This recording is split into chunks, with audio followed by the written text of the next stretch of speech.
जगह रखें, वो मर भी जा सकता है, आत्महत्या भी कर ले सकता है।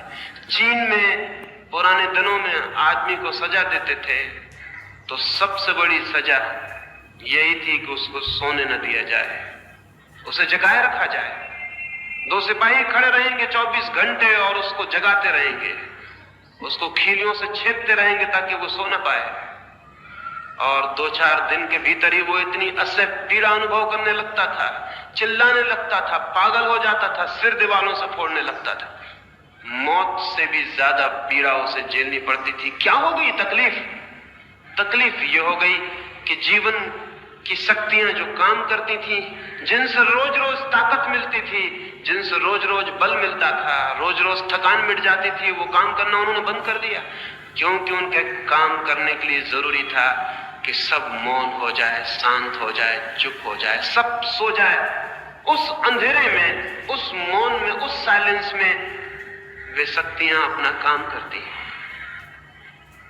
बच्चा मां के पेट में बड़ा होता है, दिखाई नहीं पड़ता, अदृश्य। जड़ें जमीन के भीतर छिपी होती हैं, दिखाई नहीं पड़ती हैं और काम करती रहती हैं।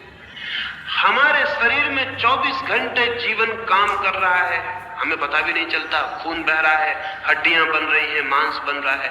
तुमने खाना खा लिया है, वो अंधेरे में जाके पच रहा है, खून बन रहा है, मांस बन रहा है। सारा जीवन अंधेरे में मौन काम कर रहा है। एक एक आदमी के शरीर के भीतर इतनी बड़ी फैक्ट्री काम कर रही है कि अगर वो शोरगुल करे तो दुनिया में जीना मुश्किल हो जाए। अब तक आदमी कोई फैक्ट्री नहीं बना सका जिसमें रोटी से खून बन सके, जिसमें हम रोटी डालें और खून तैयार हो जाए, जिसमें हम घास डालें और दूध बन जाए,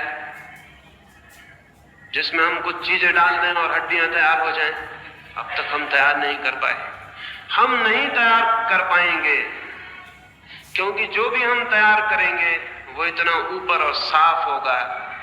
और जिंदगी के काम के लिए इतना चुप, इतना मौन, इतनी सीक्रेसी चाहिए, इतनी गुप्तता चाहिए कि उसका किसी को पता भी ना चले। तुम्हें शायद ये भी पता नहीं